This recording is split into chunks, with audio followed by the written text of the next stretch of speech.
Good morning, beautiful people. It's me, Zaria. I'm wondering how you are. I am excited to be with you here today. I was just reading about Harry going on that podcast where he shared that he wants to do things differently to his father and how his father was parented. And I just reading the comments and the silencing and the dismissal and negation and rudeness, just utterly insane what people are sharing about him. Hi and welcome. Good to see you. Um, Say hi in the comments. I know who I'm talking to. I'm just utterly stunned by the shaming from journalists and other people on Harry, sharing that he wants to do things differently and face the mental health issues he's had because of the childhood that he had. And for so many of us who have the courage to share, hey, this is what happened, because there's such a fixation on you just have to respect your parents, silence yourself, your own needs. And I think that's contributing a huge amount to the impact of, hi, Melanie, good to see you. Uh, it's contributing a huge amount to illness in the world because when you don't express and process your feelings, your body um, is left to process it. And, or it becomes distortions in your mental health because it's just all a mind fuck of what happened and it's really hard to deal with. So I think people like Harry standing up and going, hey, I didn't have a great childhood is really liberating for folk who've had adversity in childhood to finally go, hey, this is not okay. So I'm really delighted that he's found the courage to be able to speak honestly. What it will mean is deep scapegoating for him from a family, from the world, even, where before he was just this sort of playboy and having fun and everybody loved him for his freedom. Suddenly now that freedom has opened him to facing what was there in childhood, and he's getting a lot of toxic reaction to him, silencing, negation, and it's really going to be hard. But I'm so proud of him for finding his voice, and I wanted to share with you the stages of healing that people go through in overcoming adversity. So I'm curious as we go through this, where you are at and what's your next stage. Um, for those of you who don't know, I am this weekend only sharing my program, the Overcome Emotional Abuse program, at the spring rates because I'm wanting to expand my business to serve more people, to be able to create more products to help you in different ways. So this weekend, I think the link is in the comments at the top. You're able to get it at the spring rate. So let's go through and see what there is in overcoming childhood abuse so you can see where you're at. So the first stage is surviving. You're just coping with life, or often not coping, reactive, struggling. You notice that you're different to other people and you think that you're bad. It must be your fault that all of this happens. But and you think that you've deserved this. This is what I wish there was a way that I can hide the others so that people don't read through, so that you get a sense of where you are. Maybe you want to close your eyes as I'm going through this and see where are you and what is your next step for healing. So you notice you're different. You think you're bad, and you think you deserve to be treated like that. Growing up, for instance, if I got hit, well, it was my fault. If my brothers punched me, well, you shouldn't have been standing there. It was always my fault. And it internalized, I'm bad. There's something wrong with me. I'm unlovable. Are you there? Um, because that realization of, oh, maybe love didn't wasn't meant to hurt.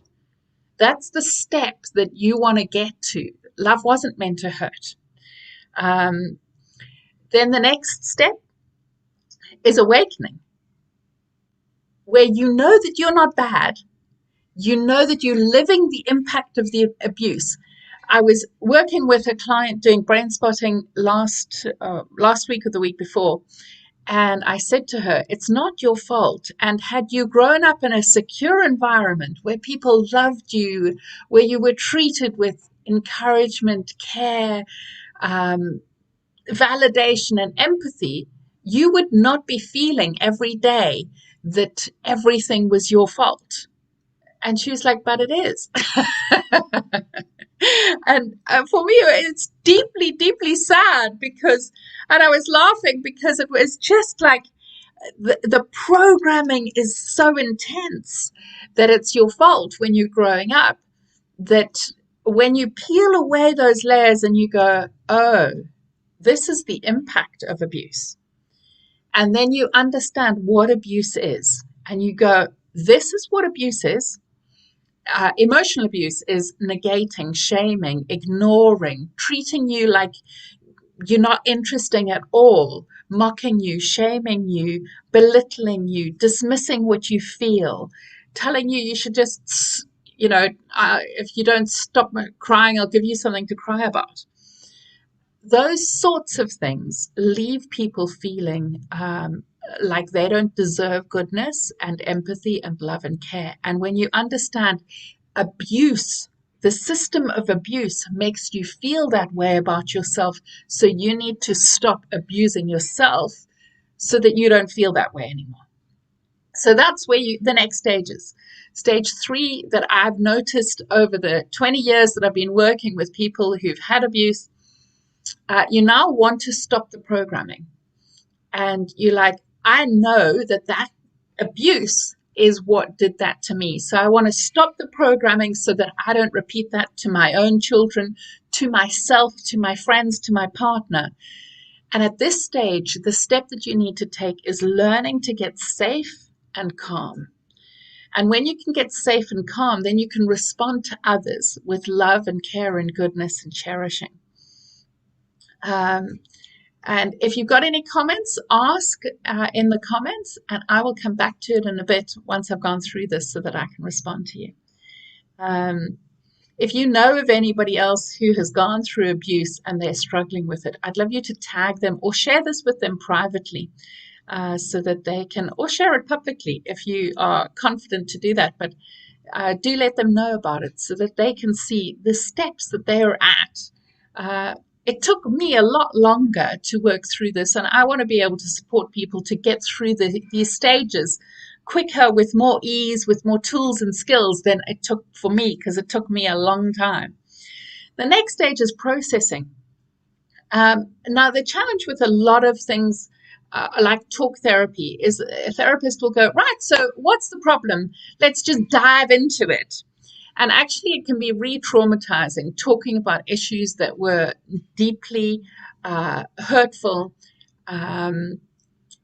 without safety tools to regulate you and work through it. So in the work that I do, the priority is gaining the skills to get safe and calm and engaging with yourself with empathy. Then you're able to get to a place where you choose to heal and you know you want better. And now is a place of proactive empathy, welcoming all you feel and working through it with love, curiosity, kindness, and care and connection to yourself. And as you do that, you begin to change yourself and go to the next stage, which is loving, where you're growing secure attachment to yourself. What does secure attachment look like? Well, if you don't know about secure attachment, there's avoidant attachment, anxious attachment, and complex attachment, and secure attachment. Avoidant attachment is, I'm not feeling anything. You're wrong to feel anything. I'm independent and strong, and I'm not facing those things. I'm good without emotions. They don't feel comfortable to me. Anxious attachment is, please be with me, please love me, because if you love me, then I feel better in myself. If you don't, then I get scared and upset, and I'm going to demand that you love me, and I'm going to try to control you so that I feel better in myself. Then complex attachment is, I really need you, come here. Person comes here and they're like, go away, get away from me. And We can have those relationships with ourselves. We can avoid ourselves. We can be anxious about everything. I need to do this. I need to control this because otherwise I don't feel good in myself. Or we can go, I know that I need this. I'm not giving that to myself because I don't deserve it. So we can have those relationships with ourselves. And my mission is to help you to get to a secure relationship with yourself, which is going, this is what I'm feeling. This is what being attuned to yourself, engaging with yourself. What is it that I'm needing? Empathizing with yourself, then responding to yourself, of meeting your needs in a healthy way and valuing and appreciating that you're making that effort. That's what secure attachment looks like. And the step to doing this is rewiring yourself with love and engagement in everything that you do and who you are. So waking up to yourself going, morning and welcome. It's a new day to be with you. When last did you look at yourself and say, hey, beautiful, I love you. I'm so proud of who you are and how strong you're being. It's really essential that we have that connection to ourselves so that we're deeply loving and cherishing. And one beautiful story I can share with you is a client shared with me, and a couple of them have gone through this, more than a couple, of going, their inner voice was so critical and negative to themselves, always putting down what they felt, this sort of avoidant, negative, toxic way to themselves. And they said they couldn't say kind things to them, but they could hear my voice from being in my program. They could hear my voice saying good things to them. And then after a while, one day, they looked at themselves in the mirror and they heard their own voice going, wow, you're beautiful. And that was the first time in their lives that they'd heard their own inner voice say that. So it's beautiful to see the shifts in people over the program. One lady last week or the week before woke up and said, wow, I have created this love in my life. Before, she just felt completely unloved in every area. And she realized that she had finally managed to create love after doing this program. So then the next step is discovering. Now, this is quite a hard stage for people because you get to a stage of engaging and loving with yourself, and then you just feel yourself going into a place of darkness, like the dark night of the soul. Not everybody goes through this, but a lot of people that I work with, I find, and I went through this twice, of you get to a place where you are strong and you're feeling great, but then you're like, but who am I?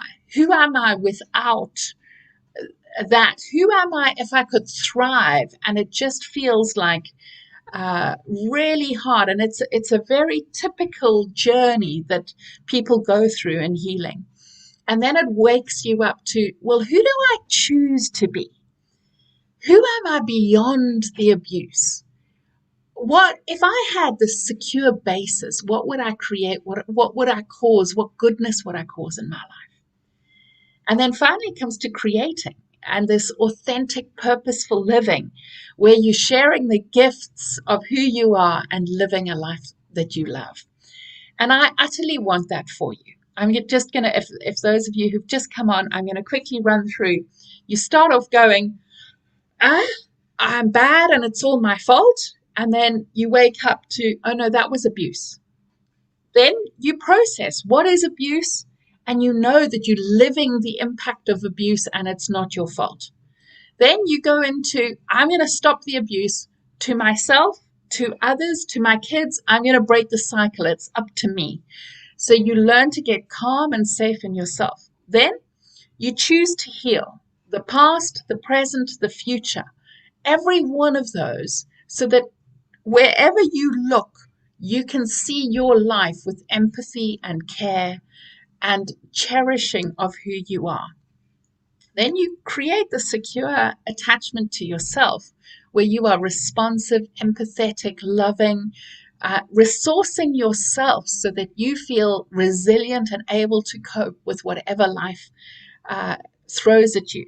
And you need this because often when this happens, then it just feels like relationships end because you realize that a lot of people were toxic and it wasn't healthy for you.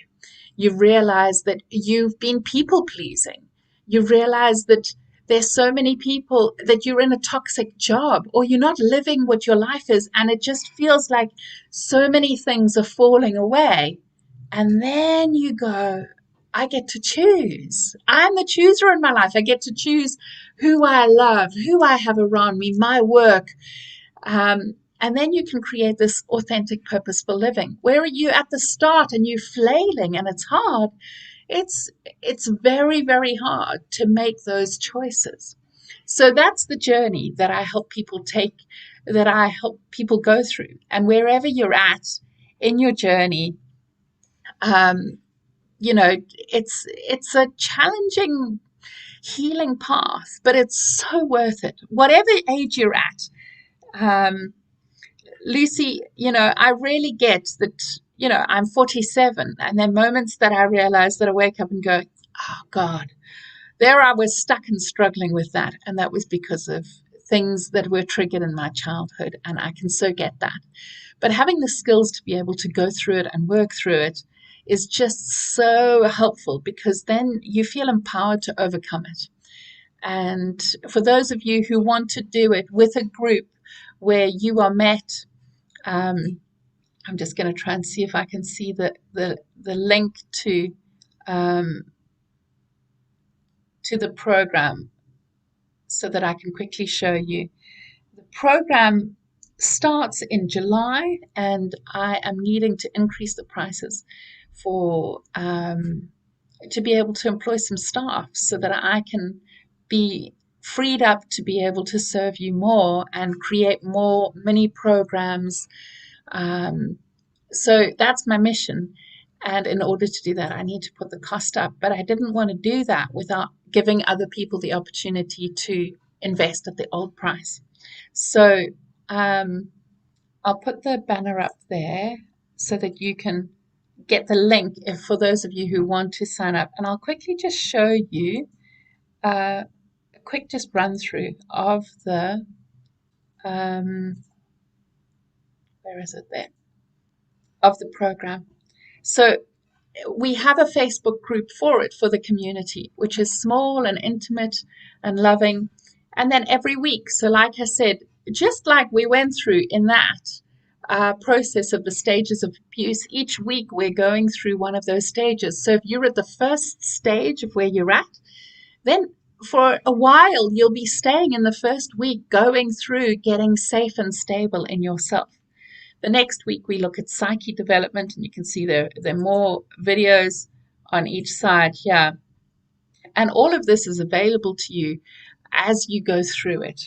The next is loving you and working through learning how to love yourself so you feel good in your body and you feel great about who you are. Then we go into feelings. How do you process feelings when you've grown up in an environment where you were dismissed or negated? How do you notice your feelings, process them, and work through them? This week teaches you that. Then we look at how do you heal these things. You can't do that until you've learned to get safe and respond to yourself and empathize with yourself. So that comes when you are more stable in yourself and able to look in the past for the healing week. And then we look at your relationship to your body. For so many of us who have had physical abuse, sexual abuse, bullying about what we look like, there's a lot to heal in our relationship to our physical being. So we look at different issues that come up with that. Then week 7, we look at really restoring who we are so we feel great in ourselves. And then week 8 is becoming proactive rather than destructive. So really engaging with your healing like it's a priority and not putting yourself down, negating yourself and treating yourself badly. And then there are bonus series. Each one of these have got, you can see there are quite a few videos behind the scenes for each of these. There are different videos that you can watch about criticizing yourself if you're somebody who rescues a lot. So these are different videos on communication with yourself and with others, or there's videos on parenting and friendships so that you can get support in growing through the challenges that you have. So if any of you have got any questions on the program, I'm so happy to answer you. You're welcome to message me. I would love to have you with us. And for this weekend, you're welcome to get the program at the spring prices. So it's been exciting to see who will come with us. It's a beautiful journey, and you are so worth the healing. I know for many people, we've had people who are over 60 come and join us in the program. When you have had a life like that, to have a group of people around you who really get it, who meet you, who care for you, who cherish you, who get what you've gone through and really understand you. It's so healing to be met, to be in a community where you can get to know each other deeply and heal together is just such an honoring gift that you can give yourself, where you have been given a life where you haven't been met. You're truly worth having a life where you learn the skills that you didn't. It's kind of like um, how, as I go into like having a house, I have to pay the bills. That's just a functionality of becoming an adult. But one area that just is not taught is how do you process your emotions? How do you communicate effectively? How do you work through issues? All of those things we just weren't taught in childhood. So this program offers you all of that. So I'd love you to join us. Um, Click the link if you'd like to come. We'd love to have you there. Sending you love. Bye.